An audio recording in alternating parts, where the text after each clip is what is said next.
మరి దేవుడు మనని ఇంతగా ప్రేమిస్తా ఉంటే, ఇంతగా ప్రేమిస్తున్నాడు కదా! మరి మేము అడిగిన ప్రార్థనలకు దేవుడు ఎందుకు ఉత్తరం ఇవ్వడు? మేము అడిగినవన్నీ దేవుడు మాకు ఎందుకు ఇవ్వటం లేదు? అన్న ప్రశ్న మీరు అడగొచ్చు. అడిగినప్పుడు నేను ఏం చెప్తుంటున్నానంటే, దేవుడు మనని ఎంతగానో ప్రేమిస్తున్నాడు. మనకి ఎప్పుడు ఏమి ఇవ్వాలో అన్న సంగతి ఆయనకు తెలుసనమాట. మనకి ఏం అవసరం ఉన్నాయో అవి దేవాది దేవునికి ముందుగానే తెలిసి ఉంటున్నదనమాట. మన అవసరతలు మనకు తెలియక మునిపే ఎవరికి తెలుసంటాయి? దేవాది దేవునికి తెలుసు. అవి అవి ఇవ్వగలుగుటకు ఆయన శక్తిమంతుడు అంటున్నాడు. కానీ ఇవ్వడానికి అని చెప్పి ఒకటి ఉంటుంది. అదేంటంటే సమయము. హల్లెలూయా. ఇవ్వడానికి ఏముంటుంది?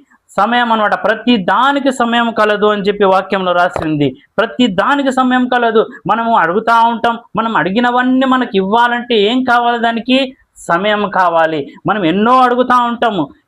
అడిగిన వెంటనే మనకు కలగవయి. అడిగిన వెంటనే మనకు కలగవు. ఎందుకంటే దానికి సమయం కావాలి. ఆ సమయానుసారంగా దేవుడు మనకి ఇచ్చేవాడుగా ఉంటున్నాడంట. దాన్ని బట్టి మనం ఏం చేస్తుంటామంటే గొనుగుతా ఉంటాం, సనుగుతా ఉంటాం. నేను అడిగినది నాకు ఇయ్యడే, నేను అడిగినప్పుడు నాకు ఇయ్యడే అని చెప్పి గొనుగుతా ఉంటాం, సనుగుతా ఉంటాం. కానీ దేవుడు ఏం చేస్తుంటాడంటే మనకి ఏది ఇచ్చినా కూడా అది మనకి శ్రేష్టమైన సమయంలో,